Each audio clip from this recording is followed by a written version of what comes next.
Assalamualaikum warahmatullahi wabarakatuh. Perkenalkan nama saya Ahmad dari Prodi Informatika dengan NIM lahir 3003. Pada kesempatan kali ini saya akan menjelaskan dua algoritma yaitu first come first serve atau yang bisa disingkat FCFS dan yang kedua round robin atau yang bisa disingkat dengan RR.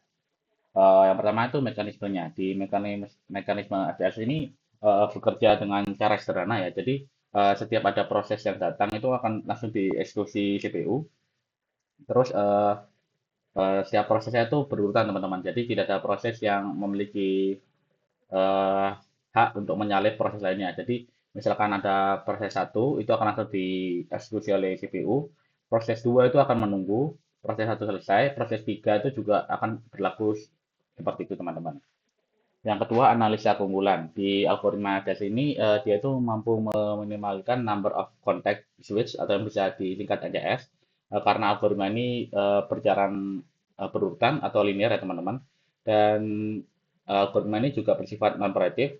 Hal ini membuat CPU tidak pernah berhenti di tengah jalan. Jadi kan untuk seperti contohnya tadi, ketika proses satu itu akan diselesaikan tuntas sama CPU-nya, itu baru bisa lanjut ke proses 2 teman-teman. Jadi itu proses satu ini selesai baru bisa jalan ke proses 2. Eh, jadi ini juga menyebabkan di mana overhead system itu menjadi sangat minimal dan kerja CPU itu lebih efisien dibandingkan algoritma yang sering melakukan intrusi ya teman-teman. Oke, analisa kelemahan FCS. Nah, kelemahan algoritma ini terletak pada menu headingnya teman-teman, di mana misalkan ada proses satu dengan lama pengerjaannya itu cukup lama, maka itu sama CPU-nya itu nanti akan diproses eh, kan nggak bisa anu kan secara linear tadi kan benar-benar diproses sampai selesai. Jadi proses-proses sebelum seterusnya itu akan menunggu proses satu sampai selesai. Jadi misalkan ada proses-proses yang sebenarnya nggak cukup lama tapi cuma bentar itu harus benar-benar menunggu sampai proses satu selesai teman-teman. Jadi ini letak kelemahannya FCS itu ada di main waiting-nya. Terus pembuktian HCS. Jadi di sini ada proses satu, 2, dan 3. Terus ini arrival time. Arrival time ini bareng-bareng. Tapi sesuai tadi urutannya kan di mana nanti proses satu itu yang pertama nanti akan dikerjakan dahulu. Proses 2 akan selanjutnya. Proses 3 akan selanjutnya. Ini proses time-nya ini lama pekerjaannya 12, 3, dan 4. Jadi ketika P1, P2, P3 bersamaan, P1 akan dieksekusi dahulu, set.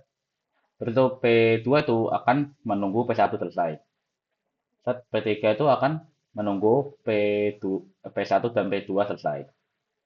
Di waiting time-nya, di mana P1 tadi karena dia datang pertama, nggak ada waiting time-nya 0.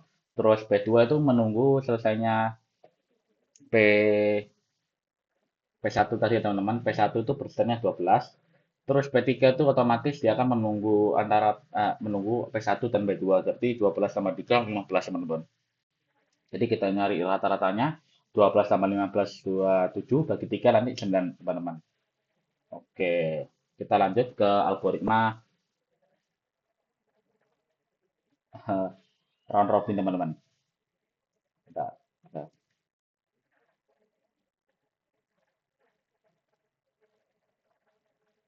Oke, lanjut nanti saya bener ini.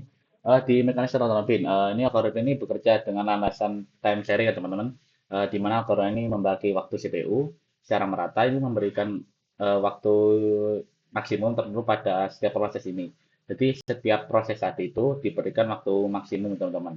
Tujuannya itu apa? Tujuannya itu untuk misalkan prosesnya itu belum selesai dan tapi udah melebihi udah waktu maksimumnya, dia akan ditaruh di bagian belakang prosesnya dan akan lanjut ke proses selanjutnya, teman-teman. Jadi itu cara kerjanya Aaron Robin, teman-teman. Analisis keunggulannya, kalau ini memiliki keunggulan di mana metric fairness. Jadi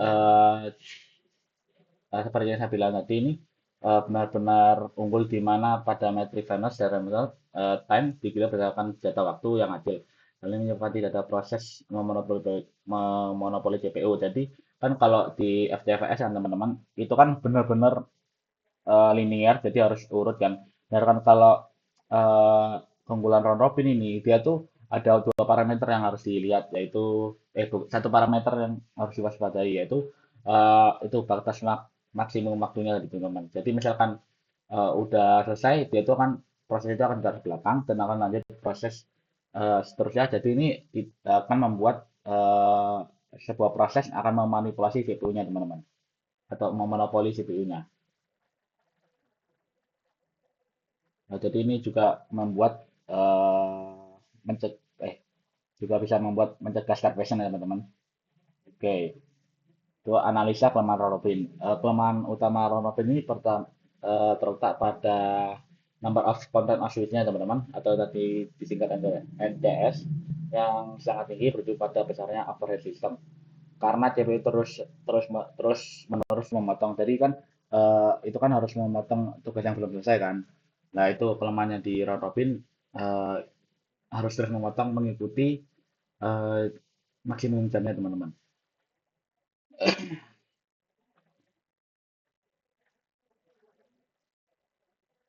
Itu pembuktian. Nah, ini sama seperti tadi, ada proses satu, proses 2, proses 3 dengan data yang sama teman-teman, 12, 3, dan 14.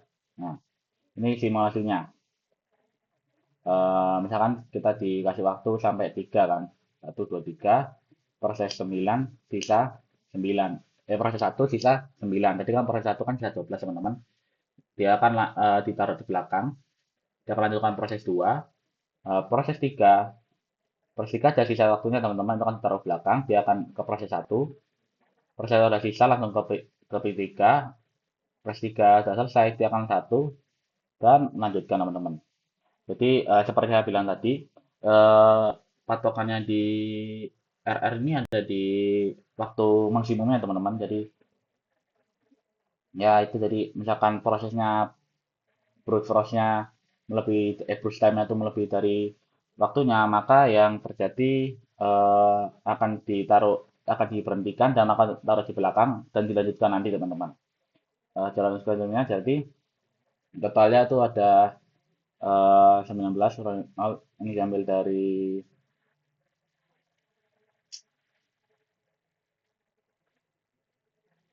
ini berarti P2-nya ada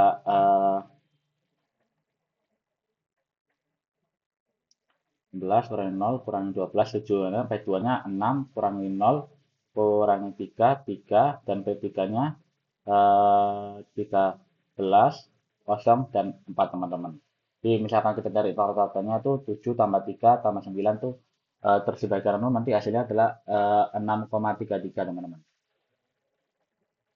Jadi ini perbandingannya di mana oh ya, sifatnya FDS itu non primitif ya, berbalik dengan eh, round robin, yaitu primitif di mana eh, dia tuh benar-benar kaku. Kalau round robin itu benar lumayan dinamis teman-teman. Number of contact-nya itu ada sangat rendah, yang round robin tinggi. Untuk main waiting-nya ini buruk karena itu kalau misalkan ada proses yang pertama besar itu, dia akan benar-benar menjalankan proses yang pertama itu sampai selesai teman-teman. Di round robin kan berbeda kan, jadi ada patokan yang dilihat itu berbeda, di mana round robin itu ada batas jamnya teman-teman, batas waktu. Refinersnya itu buruk, ini memperparah proses data pertama. Nah, kalau Robin itu kan dia juga cukup dia fleksibel karena tadi dia ada batas waktunya tuh, atau time quantum teman-teman, cara bergiliran. Itu tujuan utamanya itu untuk FTS, itu tujuan utamanya itu optimal untuk sistem batch, dan yang round robin ini untuk sistem time sharing, optimal untuk time sharing. Jadi benar-benar memangkas waktu teman-teman. Itu saja sih penjelasan dari saya. Kalau ada salah kata, mohon maaf. Assalamualaikum warahmatullahi wabarakatuh.